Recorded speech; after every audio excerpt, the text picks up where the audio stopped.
is Go Beyond, the teaching and preaching ministry with Pastor Michael Urisha. Michael is an international speaker, songwriter, and the senior pastor of the Judah Ministries International Worship Center, located in McKeesport, Pennsylvania. If you are ever in the greater Pittsburgh area, please come and visit us. Let's now join in with the Judah Ministries praise team at the Worship Center.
right, praise God. Well, we have a message to get to this morning. Somebody say amen.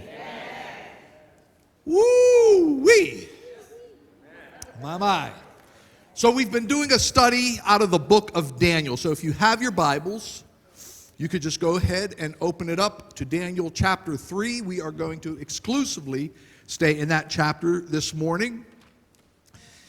So we've been going book by book, line upon line, precept upon precept. We're just coming out of Daniel 2 and Nebuchadnezzar's dream. Daniel interprets for him, and he details all the world kingdoms from the beginning with Babylon, the Medo-Persian Empire, the Greek Empire, the Roman Empire, and the end times revived Roman Empire. So Nebuchadnezzar's dream gives us at least 2,600 years of history in advance. So you might be here today, Pastor, how can it be possible that God's Word can give us so much history in detail 2,600 years in advance? The reason why is because history is His story. Come on, y'all. Our God is the Alpha and the Omega. Our God is the first and the last.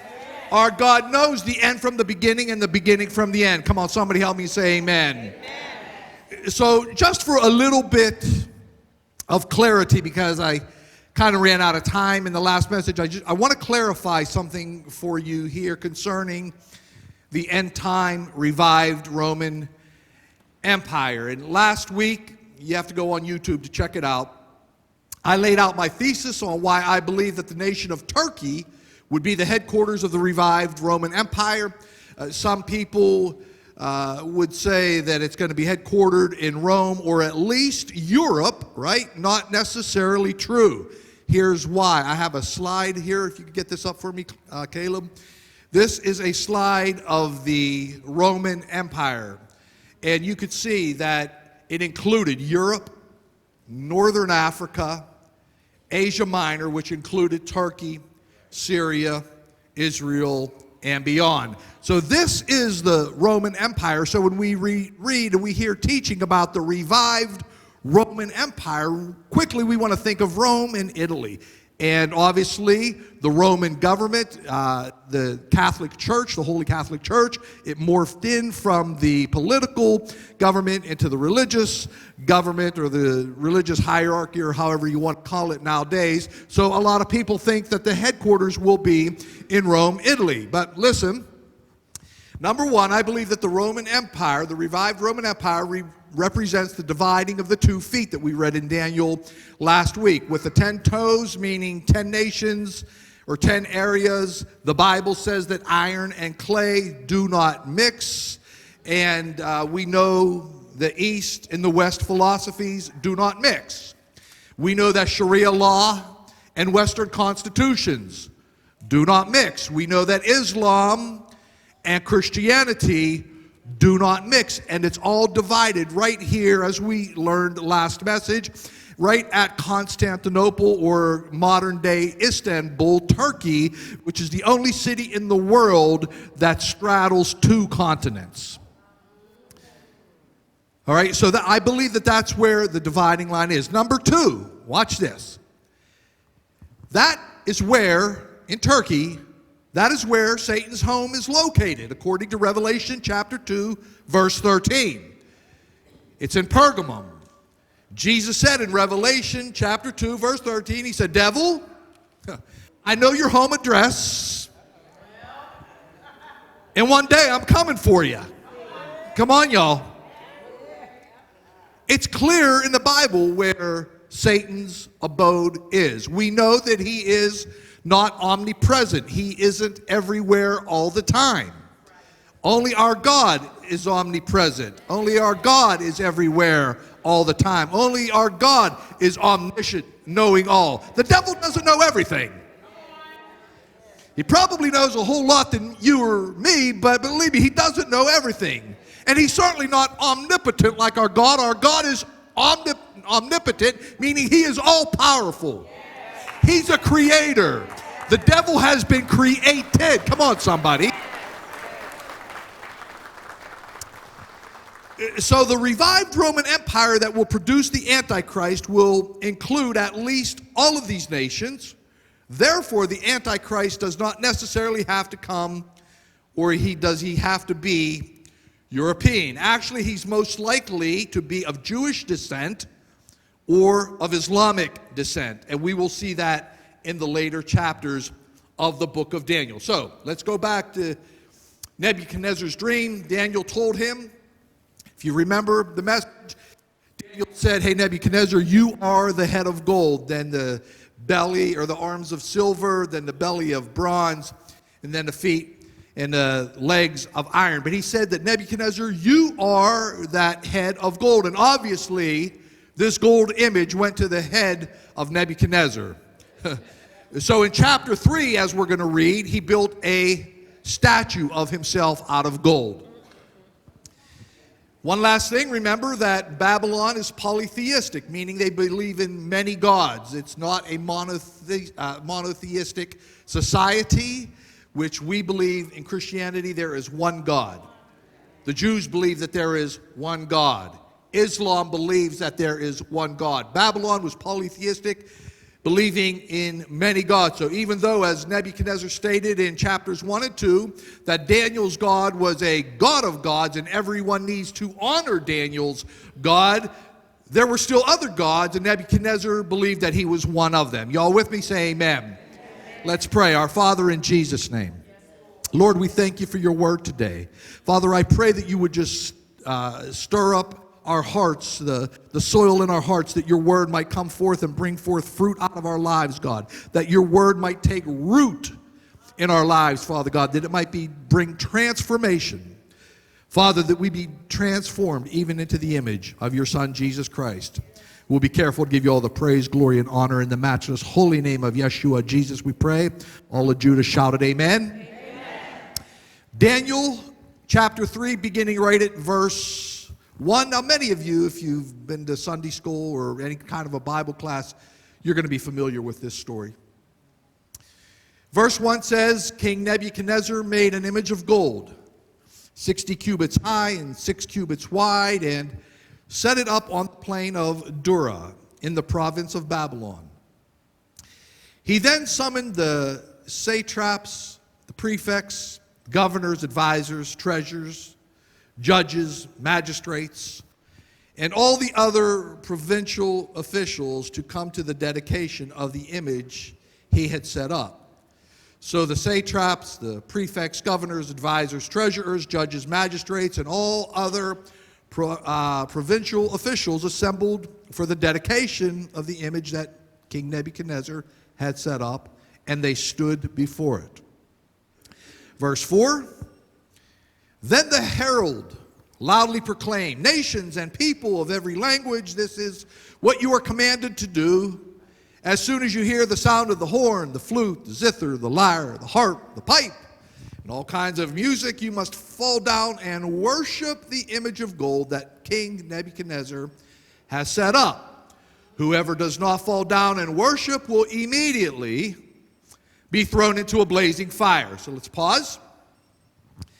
Now, as we've already learned, Nebuchadnezzar did not bluff. How many of you know that? He said what he meant, and he meant what he said. The image was constructed as to reveal who had full allegiance to Nebuchadnezzar and who did not. Listen, church, worship reveals allegiance. Y'all hear that? Jesus says where your treasure is, that's where your heart is. So your treasure reveals your heart.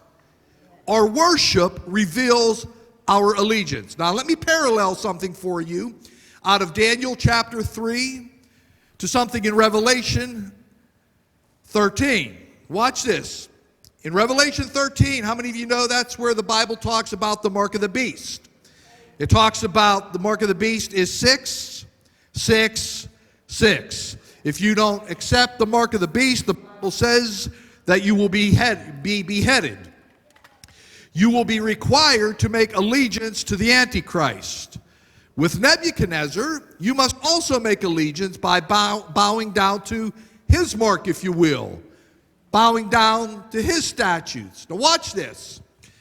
The idol, the statue that Nebuchadnezzar built was 60 cubits high, 6 cubits wide, and scholars believe it was 6 cubits in depth so it could stand. So it was square on the bottom so it could stand. So you have 6 wide, 6 deep, and 60 high. Can somebody say 6, 6, 6? In this quest for allegiance, Nebuchadnezzar was just like many politicians, even today, who often seem willing to use religion to strengthen their grip on political power. Politicians are happy to blend together spiritual allegiance and national allegiance. Now, we've been studying a lot of history over the past few weeks, so it's history lesson time. Amen? A glaring example of this in modern-day history was displayed in 1936. I have a slide, the Baldur slide, if you can put that up there. Baldur von Schirach, he was the head of the youth program for Nazi Germany. This is what he said: "If we act as true Germans, we act according to the laws of God. Whoever serves Adolf Hitler, the Führer, serves Germany. And whoever serves Germany serves God." Did y'all hear that? There was a blurring of the lines of true Christianity and nationalism. There's nothing wrong with the love of country. There's nothing wrong with being a patriot. I'm thankful to be an American. I don't know about you. But be careful, listen. Be careful of your allegiance. And that's what's happening with the 3 Hebrew boys. The government is claiming you can worship God and worship Nebuchadnezzar at the same time. You could worship God and you could worship my idol. That's what's happening in Daniel chapter 3. So listen, church, most people don't realize that Martin Luther, who was a German, who began the Protestant Reformation in the 16th century with his doctrinal thesis of sola gratia, grace alone, sola fide, faith alone, sola Christo, Christ alone. We believe those are the pillars of our faith today: grace alone, faith alone, in Christ alone, sola scriptura, scriptures alone. We still believe that today. But Martin Luther, however, was an anti-Semite. He believed in replacement theology, meaning that the church had replaced Israel and the Jews are no longer the apple of God's eye. So Hitler used this heretical teaching to his advantage. Here's a propaganda poster from Nazi Germany in 1933. If you could put that up, Caleb. You can see whose photo is on it. It's Martin Luther. And here's what it reads in English: "Hitler's fight and Luther's teaching are the best defense for the German people."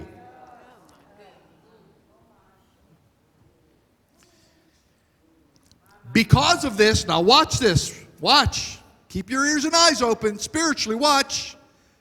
This also caused a major split in the Protestant church in the Germanies in the 1930s. The church split mostly along racial and ideological lines. Well, talk to me, church. Come on, do you see it going on today? It's the same play of the devil. Racially, it was divided between Jews and the Gypsies and the blacks and the Germans. Ideologically, it was divided between God will provide and Hitler will provide, or the government will provide it. Come on, I'm talking to somebody. So there was the German National Church and the Confessing Church, of which Dietrich Bonhoeffer was a part of. They were split along basically these 2 items: race and ideology. The German National Church put the Jews out. If you were Jewish, you couldn't be a part of our church. The Christian church received the Jews. The German National Church ascribed to the doctrines and the ideologies of the Nazi Party, the Nazi political party, that the government should apply. The Confessing Christian Church slogan was, "The church remains the church." Come on, y'all. The church remains the church. As a matter of fact, watch this. When a vote came up to appoint a national bishop in Germany over the Protestant church, 2/3 of the Christians, 66% of the Christians voted for Ludwig Mueller, who was an avowed Nazi. Christians were blinded from the truth by their politics. I wish somebody would hear this morning. Do you see the church today blinded by red and blue?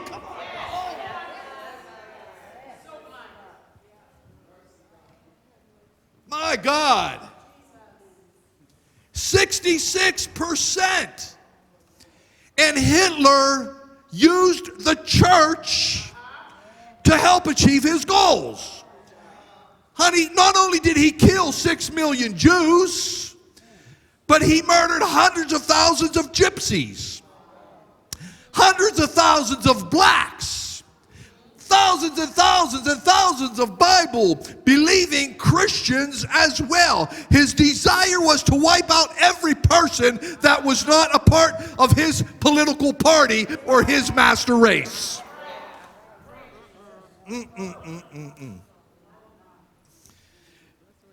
Listen, Judah, today we have a vast majority of churches who have become members of the American National Church. What you talking about, Pastor? Watch this. Simply because of political affiliation, pastors and churches refuse to stand up for the rights of the unborn.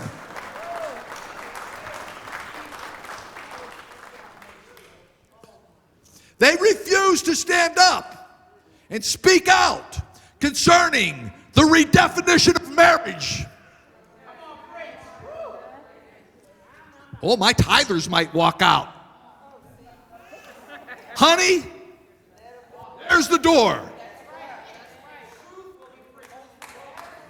Whether we fill the pews or empty the pews, we will preach the truth of the Word of God. I wish somebody in the house of Judah would give him a praise.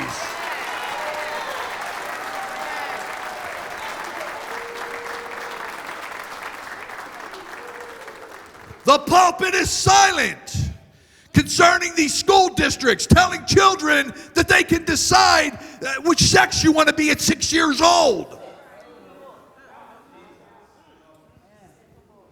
There's a middle school in Virginia, the Loudoun County Schools. They recently, listen to this craziness. They recently removed all of their urinals in the men's room because it offended a girl who transgendered. They didn't stop there. They also removed the signs to the boys and girls room. So now they're going to any room you want.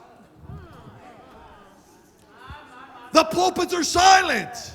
Where's the outcry from the men of God and the women of God? The pulpits are silent on this Marxist critical theories now taught in school, silent on shutting down the church while strip clubs are opening, while liquor stores are permitted to open, while Walmart, but we got to shut down the church, and pulpits stay silent.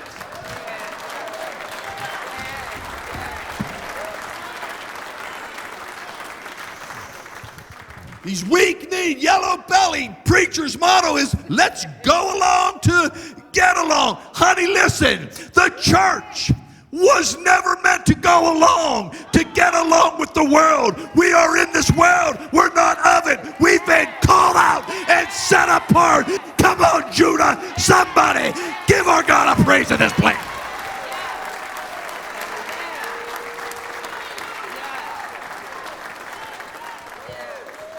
If you're fitting into the world, honey, you better check your salvation. Because if you look like the world, if you smell like the world, if you think like the world, I'm trying to help somebody this morning. Yes.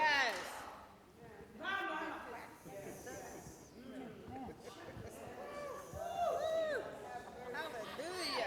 Listen, saints of God, that's why we need good, solid, doctrinal teaching.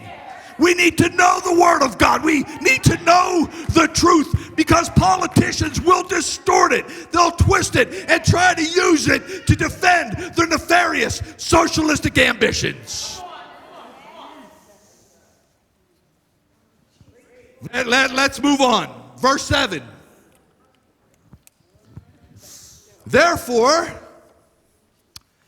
as soon as they heard the sound of the horn, the flute, the zither, the lyre, the harp, and all kinds of music, all nations and peoples of every language fell down and worshiped the image of gold that King Nebuchadnezzar had set up. We see a few things in this passage. Let me break this down for you. Number one, listen, church. Man was created to worship. God wants us to love and worship Him. However, if we don't, we will worship something. Romans 1 states that if we refuse to worship the Creator, we will worship the created things. We'll begin to worship statues and actors and entertainers. We'll worship pastors and houses and ministries. We'll worship mammon and politicians, and we even begin to worship ourselves. Come on, y'all. It's called humanism. Number 2. Verse 7 states that there were people from every nation, every language. Come on, y'all. Does it sound familiar? Revelation said there's going to be people from every tribe, every nation, every tongue, worshiping around the throne room of God. Because worship is worldwide. Worship is multicultural. People everywhere in the world worship. I've been honored and privileged to travel around the world in a lot of different cultures and out in the bush and in the cities. And no matter where you go, people worship. The question is what or who are you worshiping? I've been in places where everywhere around were idols. Elephants and donkeys and monkeys and statues of this and statues of that. People are worshiping all kinds of things. Number 3. At the sound of music, the people began to worship. Saints of God, music and worship are intrinsically intertwined. And that began, listen, before the earth was created. You could go look this up later. Ezekiel 28:13, it states that Lucifer, who's now Satan, he was created with musical instruments built into him, and he was the worship leader of heaven before the foundation of the earth was laid. That's why so much music is distorted and wicked today. That's why it bothers me when I see these secular concerts and these secular events and these things on TV, when somebody's up there singing a ballad and you see the whole audience. You ever see that? Come on, y'all. Uh-oh. Go ahead and meddle, Holy Spirit, y'all. I hope you ain't sitting there and watching your TV. Oh, let that Holy Spirit conviction fall in this house. But come on, have y'all seen that? They stole that from the Bible.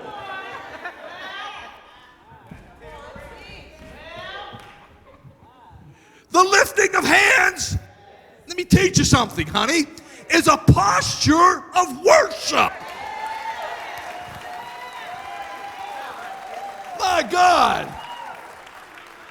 Music and worship are created for our God. The book of Psalms, which is an Old Testament hymnal, is with praise Him in the song, praise Him in the singing, praise Him in the dance, shout unto God with the voice of triumph, lift up holy hands. Praise him on the drums. Praise him on the cymbals with the pipes. Let everybody who has a breath praise the Lord. I wish somebody in this house would do it. Come on, Judah. Come on, Judah. Woo!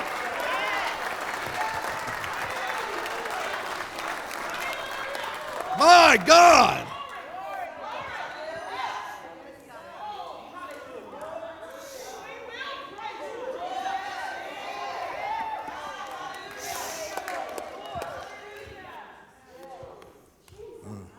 Let me go on. Verse 8. At this time, some astrologers came forward and denounced the Jews. They said to King Nebuchadnezzar, "May the king live forever. Your majesty has issued a decree that everyone who hears the sound of the horn, the flute, the zither, the lyre, the harp, the pipe, and all kinds of music must fall down and worship the image of gold.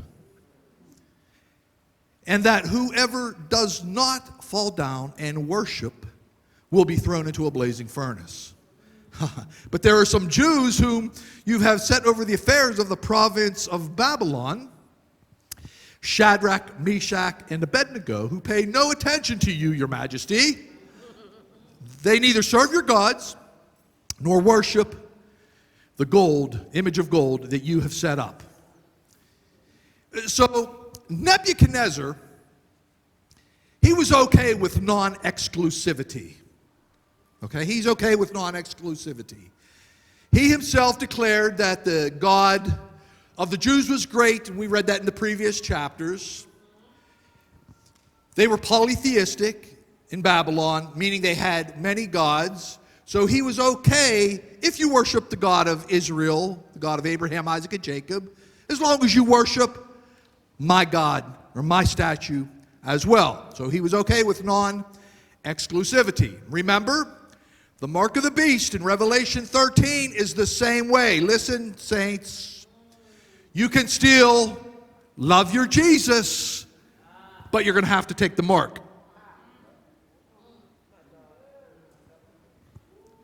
Watch this. Watch the preparation. People are going to be saying, if you really loved your family, you really love your neighbors, you really should take the jab. I mean take the mark. Y'all see the play? Y'all see the play? Now listen, I've talked about the jab enough here. I'm not opposed to it. Somebody say amen. I've made that very clear. But I'm talking about the conditioning of the human race. I'm talking about the conditioning of the mind, preparing us for that day. Listen, the devil is quite satisfied with polytheism.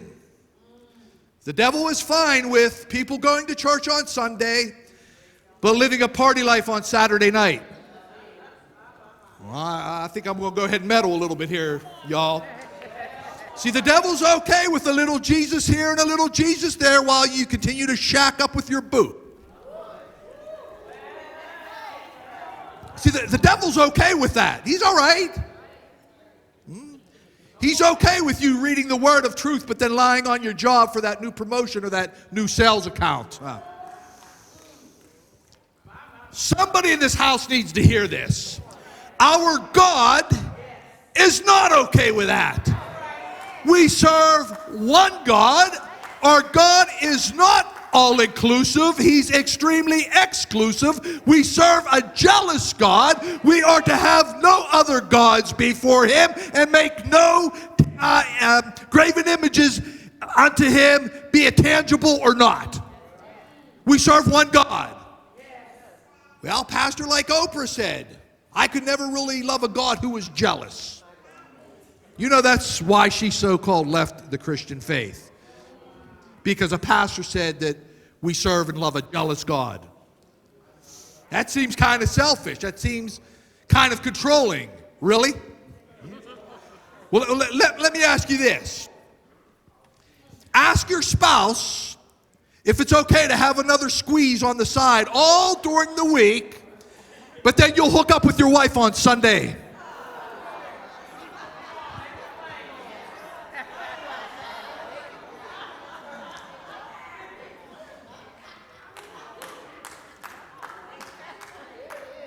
How's that working out for you?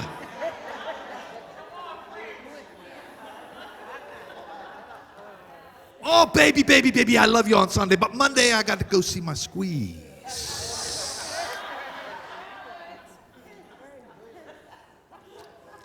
Listen, saints of God, two institutions that God created. Number one is the marriage between one man, and one woman. Period. That's God's institution. The second institution is the church. The marriage is to represent the church. We are to love our wife or love our spouse with a godly jealousy. In other words, there's none other before you. There's none other beside you. I'm not thinking of anybody else. You are the apple of my eye. You are my affection. That's what the church is. Jesus is saying, listen, honey, you are the apple of my eye. You are my affection. You are the one who I'm jealous for. You are the one that I gave my life for on an old rugged cross. I wish somebody would give our God a praise for Jesus.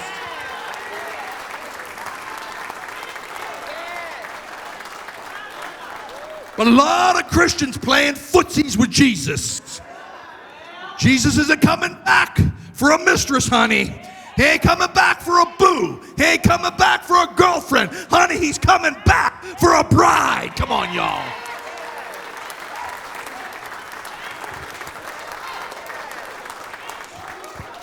Jesus is crazy about y'all. Let's go to verse 13.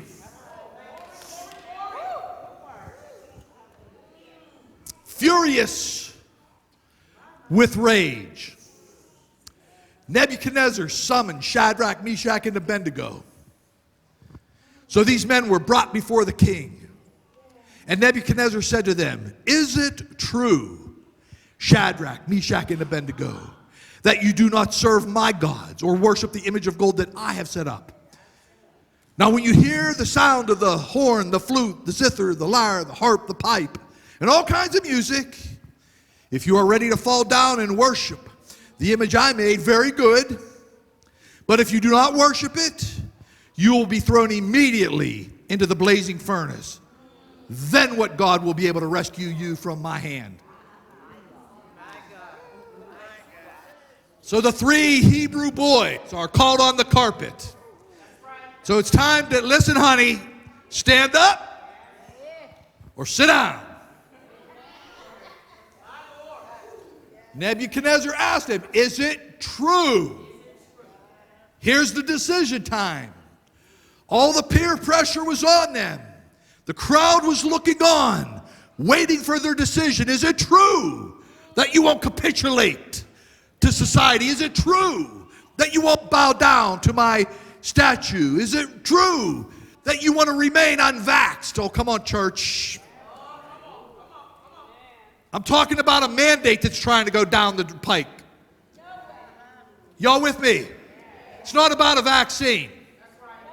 It's about a choice. I hope somebody heard that there. Your choice. Whatever happened to my body, my choice. Is it true, Christian, that you really believe that there is only one way? Is it true that you believe that there's only one name under heaven? Is it true that you believe homosexuality is a sin? Is it true that's what you believe? You see, church, society is trying to put us on the carpet. Listen, church, the time is right now when those questions are being asked of the believers. Will you stand up for the truth, Or will you capitulate to this Babylonian system while the world is watching? Because, honey, they're watching. They're listening. Verse 16.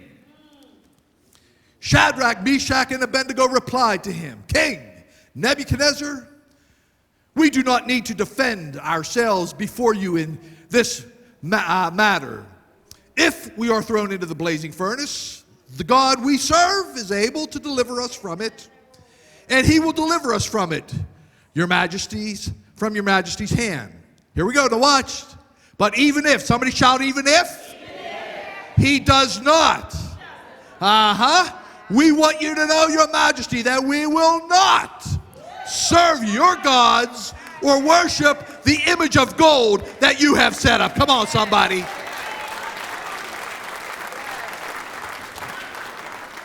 So the three Hebrew boys took a stand. They drew the line. We'll go this far, but no, we're not going there. And they said to the king, listen, we don't even need to defend ourselves in this matter. In other words, our mind is already made up. There is nothing else to reconsider. Nothing else. We're solid. It's settled in our hearts. Listen, church, we talked about that a couple messages ago. We need to have this Jesus settled in our heart. My. They draw the line in the sand. Their position, our God is able, but even if he doesn't, we will not bow down. My God is able to heal my disease, but even if he doesn't, I will worship him. My God is able to save my marriage, but even if he doesn't, I will worship him. My God is able to bring me a spouse, but even if he doesn't, I will worship him. My God is able to save my children, but even if he doesn't, oh, come on, somebody, I will worship him. I will not bow down.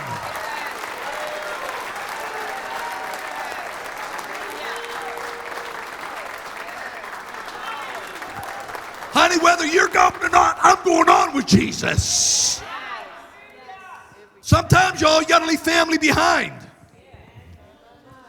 Well, read the Gospel of Matthew. Verse 19. Then Nebuchadnezzar was furious with Shadrach, Meshach, and Abednego, and his attitude toward them changed. He ordered the furnace heated 7 times hotter than usual and commanded some of the strongest soldiers in his army to tie them up. In other words, he called the Navy SEALs out, y'all.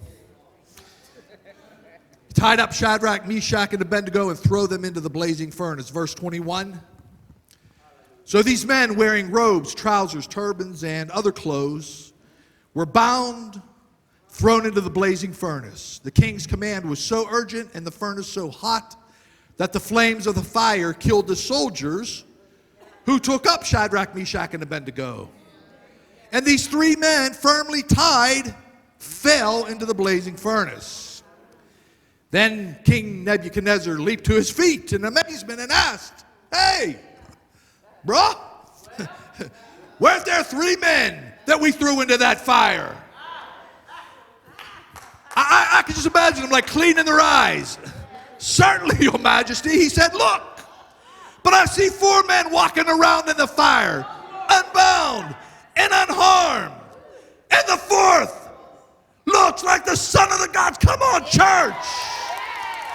Somebody shout, Jesus. I'm telling you, he's in the fire. He's not going to meet you there, baby. He's already in there waiting to receive you. Now Nebuchadnezzar, you know, the Bible said that he stood up, so he must have been seated, right? Because this was a big deal for Nebuchadnezzar, right? Because he loved to torture people. When you read his history, he loved to torture people. He loved to cut them up and chop them up in pieces or burn them, or this was like entertainment for him. He didn't have YouTube, y'all. So he probably had his servants bring out his big lazy boy, probably kicked back in the seat. I mean, could you just imagine this, right? He's got his iced tea and his popcorn, and he's just ready for the show. All right, boys, go ahead. Toss him in. Little did he know he was going to get a viewing of the pre-incarnate Jesus Christ. Come on, y'all. He had the movie that he picked on Netflix. There was another movie coming. Verse 26. Nebuchadnezzar then approached the opening of the blazing furnace. He shouted, Shadrach, Meshach, Abednego, servants of the Most High God, come out! Come here! So Shadrach, Meshach, and Abednego came out of the fire, and the satraps, the prefects, governors, royal advisors crowded around them. They saw that the fire had not harmed their bodies, nor was a hair of their head singed. Their robes were not scorched, and there was no smell of fire on them. I'm telling you, somebody, when our God delivers, he delivers wholly and fully, that not even the smell of smoke will be on you. Come on, church. I don't care what kind of a fire you come out of. I don't care what honky-tonk you come out of. I don't care what prison you come out of. I don't care what liquor store you come out of. Our God is able to cleanse you from top to bottom. Come on, somebody. I feel like running around this church, hey.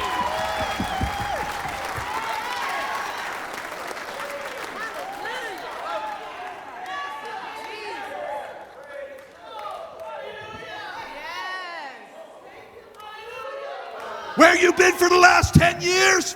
I don't smell no smoke on you. My God. Listen, saints of God, the only thing that they lost in that fire was their bondage.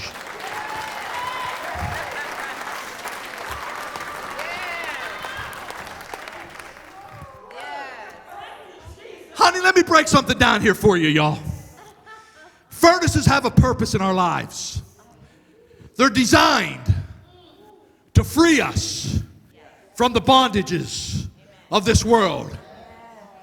Many times, though, it's how hot does a fire have to get?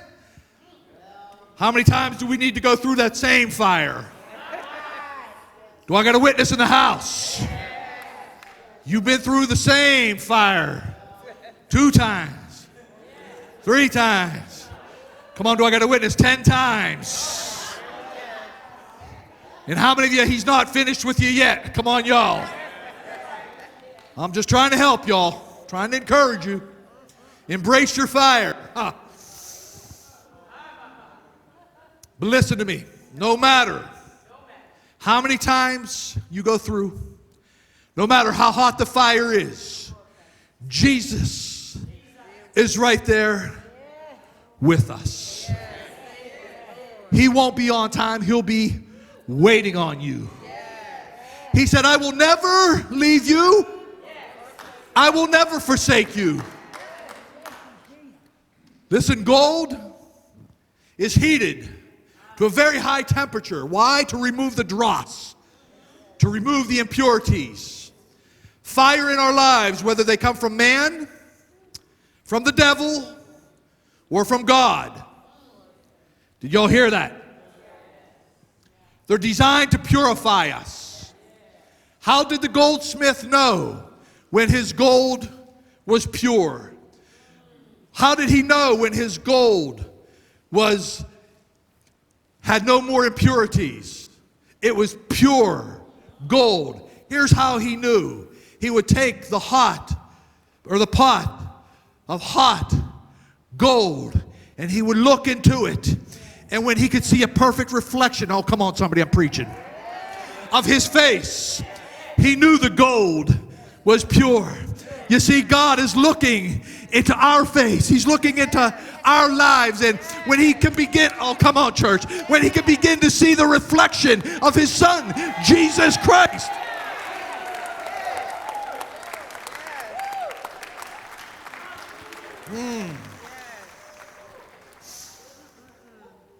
Let me give you one more thought, and then we're going to wrap this up. Saints, God can deliver us from a trial, or he can miraculously sustain us and strengthen us in a trial. As in the case of the 3 Hebrew boys, God delivered them. However, in the case of the apostles, they all went to their death. Y'all with me? But either way, that's why the Hebrew boy said, even if, either way, we end up in the arms of Jesus Christ. Watch this quote, Fox's Book of Martyrs slide. Caleb, you have to skip one slide and go to the last one. This is out of Fox's Book of Martyrs. This is about an English martyr who said this as he was being burnt at the stake. He said, "O ye Papists, behold, ye look for miracles. Here now you may see a miracle. For in this fire I feel no more pain than as if I were in a bed of down. But it is to me a bed of roses." Thus he resigned his soul into the hands of the Redeemer. Saints of God, that's why we could say even if, just as the 3 Hebrew boys did. In other words, I will not bow down. Why? Because we are in a no-lose situation. Paul stated it this way: to live is for Christ. To die is gain. Either way the hand is played, honey, we're a winner. Come on, somebody.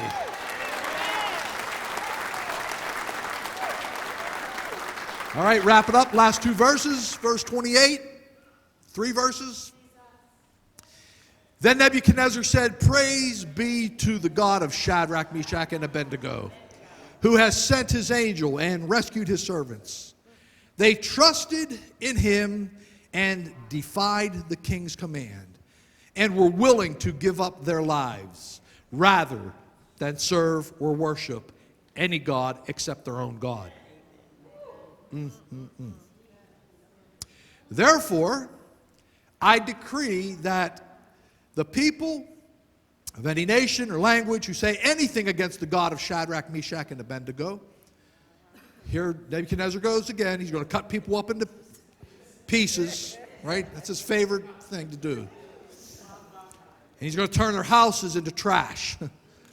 For no other God can save in this way. How many of you know no other God can save in that way? Well, y'all missed that. I'm talking about your salvation now, y'all. Ain't no other God that can save your soul. Verse 30, then the king promoted Shadrach, Meshach, and Abednego in the province of Babylon. So Nebuchadnezzar once again recognizes the supremacy of the God of Abraham, Isaac, and Jacob, but he is still not willing to proclaim him as the only God. He's not willing to do that. Also, did you know or notice that when Nebuchadnezzar called the 3 boys out of the fire, why didn't he call on the 4th man to come out with them? My opinion, he wasn't ready to meet Jesus yet. Listen, okay, you can have your God, but no. I'm not bowing down yet, right? Because he didn't want to meet the God of gods, the Lord of lords, the King of kings, because he still wanted to be his little God. How many of us? Oh, go ahead and preach, Pastor. No, I don't want all of Jesus. I just want a little bit. Nebuchadnezzar, can you say it? Nebuchadnezzar was bound up in his idolatry. He was bound up in himself. That's okay that Jesus works for you, but I have my own gods. Still wanted to be in charge. Still wanted to make the rules concerning worship. He liked people worshiping him. So actually, I think Nebuchadnezzar is more of a humanist than a polytheist. Humanism is the belief that man is God. And how many of you know we have a whole lot of that today in this world? However, in chapter 4, we're going to see how God breaks down Nebuchadnezzar. And I believe that we will see Nebuchadnezzar in heaven. Amen. Why? Because our God is a gracious God. He saved you, didn't he?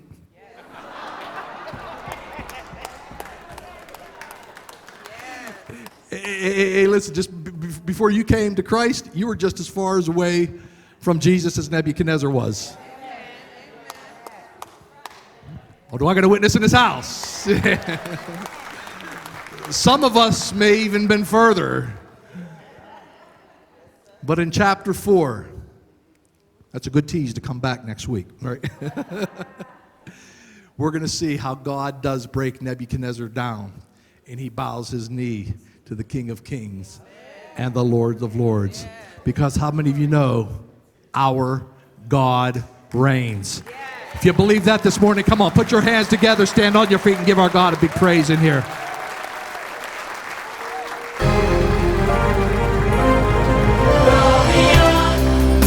To every nation, to every generation, to all creation, to proclaim the gospel of Jesus Christ. To every nation, every generation, to all creation, to proclaim the gospel of Jesus Christ.